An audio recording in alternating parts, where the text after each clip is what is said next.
It's time to have an important discussion. This discussion may be difficult at times. It may even make some people uncomfortable. It's even taboo in our society to talk about, but it's a discussion that needs to be had. Let's have a discussion about suicide. There. Let's bring it to the forefront and shed a light on this important issue that's affecting the lives of Americans every day. Nearly 129 people die by suicide each day. In 2017 alone, almost 50,000 people died by suicide. And suicide is one of the top 10 leading causes of death in the United States. There's important things that we need to think about when we're talking about prevention and awareness. Let's first start having the conversation. Let's talk about it. Discussions lead to understanding, understanding leads to knowledge, knowledge leads to power, power leads to prevention and change. That's what we're looking for here today.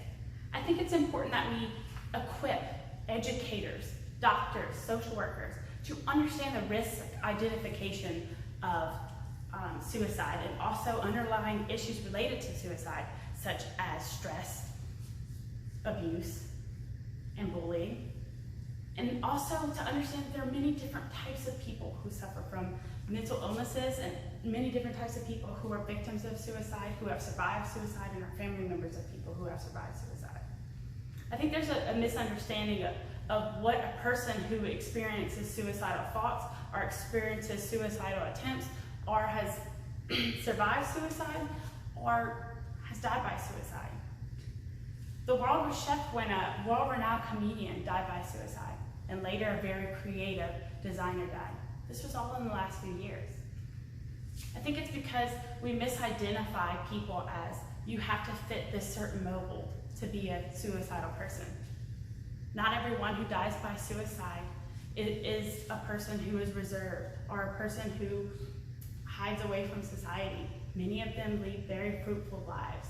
They have an internal struggle, and that's what we want to look into, and that's what we want to dig deeper in. We want to identify risks that people have, and we want to have conversations. The conversation is the start. Suicide is personal for me.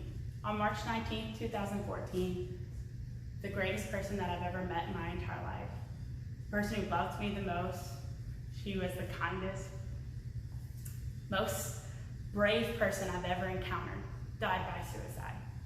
I watched her bravely fight her depression due to childhood abuse, and unfortunately, my mom died by suicide when I was 21 years old. It drastically affected my life, and I think if I had the resources and the connections and the better understanding of warning signs, I would have been better able to help my mom, and maybe, just maybe, she could be standing here with me today. But in her honor, I can advocate and work for suicide awareness and suicide prevention to help another person. Check in. Make sure the people around you are okay. Be honest. Be understanding. Be a listening ear. There's many, many resources for people who suffer from suicidal thoughts, suicidal attempts. You can call 800-273-8255 or text TALK to 741-741, which is the American Foundation for Suicide Awareness and Prevention, and they can give you resources for help in a crisis. Talk to someone. Reach out. We care.